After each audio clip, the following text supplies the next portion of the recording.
Good morning students. मैं संदीप कुमार, सहायक आचार्य EFM, आप सभी का बीकॉम फर्स्ट ईयर की क्लास में स्वागत करता हूं। आज हम सबसे पहले जो अपने फर्स्ट ईयर में EFM विषय में क्या अपना सिलेबस है, परीक्षा में यूनिट किस प्रकार से क्वेश्चन आंसर अपने को करने हैं, उन सब के बारे में विस्तार से चर्चा करेंगे।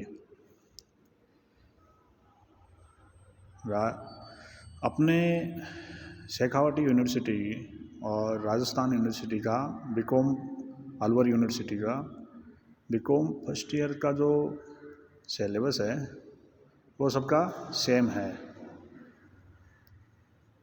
क्योंकि पहले अपने राजस्थान यूनिवर्सिटी ही के तहत ही फर्स्ट ईयर की एग्ज़ाम कंडक्ट होती थी, और शेखावटी यूनिवर्सिटी, अलवर यूनिवर्सिटी जब ये बनी तो उसमें भी इन्होंने सिलेबस एज इट इज़ ही रखा है। तो आप वेबसाइट पर जाकर के भी फर्स्ट ईयर का सिलेबस बीकॉम पार्ट फर्स्ट के नाम से डाउनलोड कर सकते हो। उसको मैं आपको आज के इस वीडियो लेक्चर में, आप जब स्क्रीन पर देख रहे हो, ये अपने फर्स्ट पेपर का नाम है बिजनेस इकोनॉमिक्स, यानी व्यावसायिक अर्थशास्त्र। टोटल अपने 100 नंबर का ये पेपर होगा, और परीक्षा के दौरान आपको 3 घंटे मिलेंगे। 5 क्वेश्चन करने होते हैं, प्रत्येक यूनिट से एक क्वेश्चन आपको अटेम्प्ट करना है। टोटल 10 क्वेश्चन होंगे, उनमें 5 करने हैं, और मिनिमम मार्क्स आपको 36 मार्क्स है। अगर ये नहीं है तो आप सब रह जाओगे, और मैं उम्मीद करता हूँ कि आप सब अच्छे से अच्छे अंक ला करके सफलता अर्जित करोगे।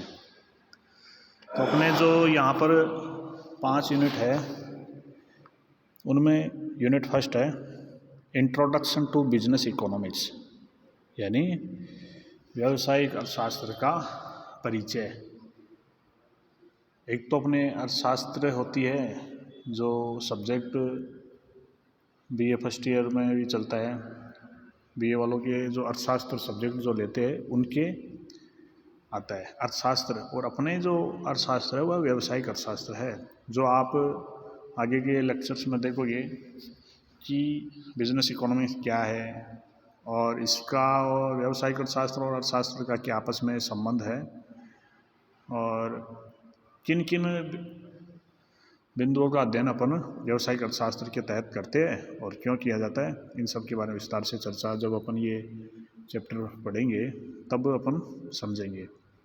आज के इस वीडियो में हम सब केवल जो अपना सिलेबस है उसका अध्ययन कर रहे हैं, ताकि आपको समझ रहे कि अपने को पढ़ना क्या है। जब तक अपने को यह मालूम नहीं रहता कि क्या पढ़ना है, तो फिर हम आगे नहीं बढ़ पाएंगे। तो ये एग्ज़ाम ओरिएंटेड होकर के आपको पढ़ाई करनी है। तो यूनिट फर्स्ट है इंट्रोडक्शन टू बिजनेस इकोनॉमिक्स। इसमें आपको व्यावसायिक अर्थशास्त्र की जो परिभाषाएं है, मीनिंग है, उसके नेचर, स्कोप के बारे में बताया गया है कि व्यावसायिक अर्थशास्त्र क्या है, उसकी परिभाषा है, अर्थ, उसकी विशेषता है, उसका क्षेत्र क्या है, और बिजनेस इकोनॉमिक्स और इकोनॉमिक्स की थ्योरी क्या है, दोनों में क्या संबंध है और क्या अंतर होते हैं, और बिजनेस इकोनॉमिक्स और इसका डिसीजन निर्णय में क्या प्रभाव पड़ता है, इसके बारे में भी यूनिट फर्स्ट में दिया हुआ है।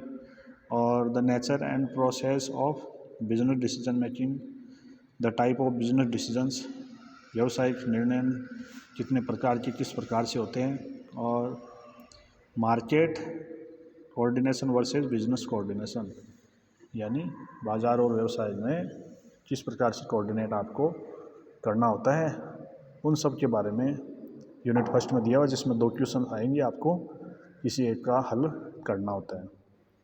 यूनिट सेकंड है कंज्यूमर बिहेवियर, यानी उपभोक्ता व्यवहार के बारे में आप इसमें समझेंगे कि उपभोक्ता का व्यवहार व्यवसाय पर किस प्रकार से असर डालता है, और वो किस प्रकार से खुद उपभोक्ता प्रभावित होता है। इसके बारे में जो 2 विचारधाराएं चलती है, एक तो प्रोफेसर मार्शल के द्वारा दी गई हुई और जे आर हिक्स और एलन के द्वारा दी हुई विचारधारा। मार्शल साहब ने कार्डिनल जो इसमें दिया है कि कार्डिनल यूटिलिटी एनालिसिस और यारिक्स और एलन के द्वारा इंडिफरेंस कर्व अप्रोच को समझाया गया था। इनके बारे में भी विस्तार से चर्चा आगे की जाएगी। फिर marginal rate of substitution, relationship between MRS और मार्जिनल यूटिलिटी, ये सब सेकेंड यूनिट में आपको दिया जाएगा। यानी उपभोक्ता व्यवहार के बारे में सेकेंड यूनिट में दिया गया है। यूनिट फर्स्ट में आपको व्यावसायिक अर्थशास्त्र का परिचय आपको समझाया गया है।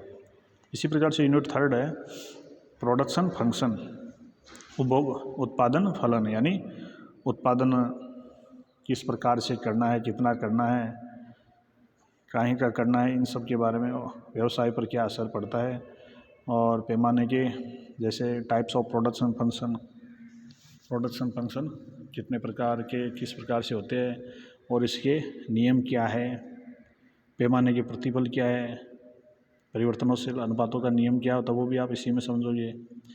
और दूसरा इसमें है रेवेन्यू एंड कॉस्ट एनालिसिस, लागत और आगम का विश्लेषण, यानी किसी भी व्यवसाय में लागतें कौन कौन सी होती है और कितने लागत पर कौन सी वस्तु क्या लागत आएगी, उसके बारे में विश्लेषण। और आय का विश्लेषण, यानी अपने को आय कहाँ से प्राप्त हो सकती है, उनके बारे में, जैसे AR, MR, इनका आपको अध्ययन करना पड़ेगा। Various concept of cost, short and long run cost करो, यानी अल्पकाल और दीर्घकाल में इनका डायग्राम आप किस प्रकार से बनाओगे, अपने व्यवसाय को किस प्रकार से प्रभावित करते हैं, ये यूनिट थर्ड में आप पढ़ोगे। प्रोडक्शन यानी उत्पादन फलन और लागत और आगम विश्लेषण। यूनिट 4 है मार्केट एनालिसिस, यानी बाजार का आपको विश्लेषण करना है इस यूनिट 4 में। इसमें आपको प्राइस एंड आउटपुट डिटर्मिनेशन, यानी आपकी कीमत और आपका जो उत्पाद तैयार हो रहा है उसके बारे में आपको निर्धारण करना है। कौन कौन से अंडर परफेक्ट कंपटीशन, यानी आपकी जो बाज़ार में अर्थव्यवस्था अपने मार्केट में जाएंगे, इसमें बाज़ार का विश्लेषण होता है कि बाज़ार में प्रतिस्पर्धा कैसी है, तीव्र प्रतिस्पर्धा है या अल्प है या ज़्यादा है, कम है, उसके बारे में। तो बाज़ार विश्लेषण में आपको परफेक्ट कंपटीशन देखने को मिलेगा, मोनोपोली देखने को यानी एकाधिकार देखने को मिलेगा, और discriminating monopoly, imperfect competition, oligopoly, और इसके ये जो प्रकार है, और एडवर्टाइजमेंट एक्सपेंडिचर, यानी मार्केट के बारे में इस यूनिट में आपको सबको देखना है।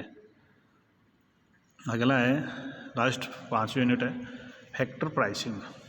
फैक्टर प्राइसिंग आपका जो कौन से कारक है निर्धारण करने में, जो आपको प्राइस यानी आपके मूल्य निर्धारण के कारकों के बारे में आप इसमें पढ़ोगे। तो मूल्य निर्धारण किन किन से होता है, तो उसमें आपको रेंट, यानी किसी भी उत्पाद को आपको उसमें क्या लगान उसमें पढ़ोगे, वेजेज यानी मजदूरी और मजदूरी के सिद्धांत उसमें पढ़ोगे। इंटरेस्ट यानी ब्याज, पूंजी पर जो ब्याज मिलता है, और लाभ जोखिम, यानी जोखिम पर आपको लाभ प्राप्त होता है, ब्याज आपको पूंजी पर प्राप्त होता है, वेजेज आप जो श्रम या मजदूरी होती है, श्रम के बदले आपको मजदूरी प्राप्त होती है, और भूमि के प्रति लगान, यानी किसी भी उत्पाद को तैयार करने में आपको जो ये जो चारों तत्व है, इन तत्वों का रिवार्ड क्या है, यानी उनको क्या मिलता है, तो उन सब का योग वो आपके प्राइस फैक्टर में काम आएंगे। इसी प्रकार से आपको marginal productivity theory of distribution, वितरण के सिद्धांत भी देखोगे। बिजनेस साइकिल यानी व्यवसाय में जो चक्र, व्यापार चक्र जिनको नाम दिया जाता है, उन सब के बारे में आप अध्ययन करोगे। और लास्ट में राष्ट्रीय आय के अध्ययन है। तो इस प्रकार से 5 यूनिट अपने को दी हुई है। उन 5 यूनिटों में से प्रत्येक यूनिट में 2 क्वेश्चन आएंगे और उनमें आपको एक का आंसर करना है। तो ये तो रहा अपना पेपर फर्स्ट 100 नंबर का। इसमें बुक्स भी आपको रिकमेंड की गई है, हिंदी और इंग्लिश मीडियम सब में ये मिलती है। इनको आप को जब अपन क्लास में आप आओगे तब आपको बता दिया जाएगा। फिर है पेपर अपना सेकंड। तो पेपर सेकंड का नाम क्या है? Indian banking and financial system. भारतीय बैंकिंग और वित्तीय प्रणाली अपनी क्या है, इसके बारे में विस्तार से चर्चा की जाएगी। ये भी पेपर अपने 100 नंबर का है। Maximum marks 100 number, minimum marks 36 marks का है। और वही टाइम ड्यूरेशन अपने को पेपर के लिए 3 घंटे मिलेंगे। उन 3 घंटों में 5 यूनिटों में से प्रत्येक में 2-2 क्वेश्चन आएंगे, उनमें एक आपको हल करना है। तो यूनिट फर्स्ट में क्या है? बैंक डेफिनेशंस एंड फंक्शंस, यानी बैंकों की क्या परिभाषाएं हैं, उनके क्या कार्य है। कॉमर्शियल बैंकों के बारे में आपको स्टडी देखने को करने मिलेगी कि वाणिज्य क्या, व्यापारिक बैंक क्या होते हैं। पब्लिक सेक्टर यानी सार्वजनिक क्षेत्र के बैंक कौन से हैं, प्राइवेट निजी क्षेत्र के बैंक कौन से हैं। इन सभी बैंकों के द्वारा एसेट्स और लायबिलिटी का मैनेजमेंट कैसे किया जाता है कॉमर्शियल बैंकों में, तो उनकी बैलेंस शीट के बारे में अध्ययन करेंगे। फिर आपका अगला चैप्टर आएगा RBI, reserve bank of India और नाबार्ड के बारे में आप अध्ययन करेंगे। फिर मॉनेटरी पॉलिसी और क्रेडिट कंट्रोल बाई आरबीआई। तो यूनिट फर्स्ट में आपको बैंकों की अर्थ, उनकी परिभाषाएं, फिर आपका बैंकों के क्षेत्र और प्रकारों के बारे में अध्ययन, और आरबीआई और नाबार्ड का अध्ययन आप सब यूनिट फर्स्ट में करोगे। फिर है यूनिट सेकंड में आपको e banking, universal banking, mobile banking और जो बैंकिंग क्षेत्र में नए परिवर्तन हो रहे हैं, उन सभी नवीन तकनीकों के बारे में आपको बताया जाएगा। इसमें भी ये यूनिट आपकी सबसे छोटी यूनिट है, ज़्यादा चैप्टर नहीं है इसमें। यूनिट थर्ड है निगोशिएबल इंस्ट्रूमेंट्स, यानी विनिमय साध्य विलय कौन कौन से होते हैं। उनमें 3 मुख्यतः 3 होते हैं विनिमय साध्य विलय अधिनियम के तहत। पहला है चेक है, दूसरा विनिमय बिल ऑफ एक्सचेंज है, एंड थर्ड प्रोमिसरी नोट या प्रतिज्ञा पत्र जिनको आप कहते हो। इन तीनों के बारे में बताया जाएगा। और बैंकिंग रेगुलेशन एक्ट 1949 का अध्ययन भी यूनिट थर्ड में ही किया जाएगा। यूनिट 4 है फाइनेंशियल सिस्टम, अपना वित्तीय प्रणाली किस प्रकार से, क्या क्या इसके कार्य है, फंक्शंस और major issue in Indian financial system. अपने वित्तीय प्रणाली में, वित्तीय बाजार में क्या क्या इश्यू, करंट इश्यू चल रहे हैं, और financial sector reform in India, यानी वित्त बाजार में भारत सरकार के द्वारा या बैंक आरबीआई के द्वारा किस प्रकार से सुधार किए गए, उन सुधारों के बारे में आप यूनिट 4 में समझोगे। यूनिट 5 लास्ट है, उसमें आपको वित्तीय बाजार, फाइनेंशियल मार्केट, वो उसके कई प्रकार हैं। मनी मार्केट है, कैपिटल मार्केट है, मुद्रा बाजार, पूंजी बाजार, बिल मार्केट, बिल बाजार, और फॉरेन एक्सचेंज मार्केट, यानी विदेशी विनिमय, जो 2 देशों के मध्य लेन देन अपन करेंगे तो वो किस प्रकार से होता है, और डेब्ट मार्केट यानी पूंजी, ये ऋण बाजार आपको समझाया जाएगा। इसी का दूसरा पार्ट है फाइनेंशियल इंस्ट्रूमेंट्स, यानी वित्त।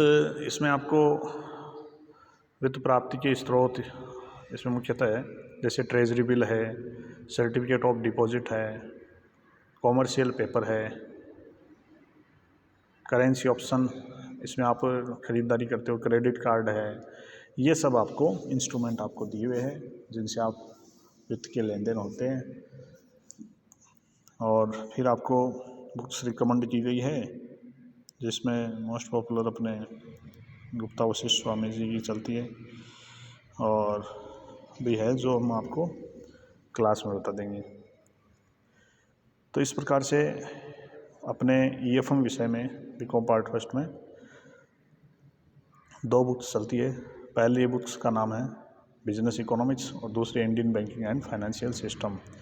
दोनों ही 100 नंबर 200 नंबर की 2 पुस्तकें हैं।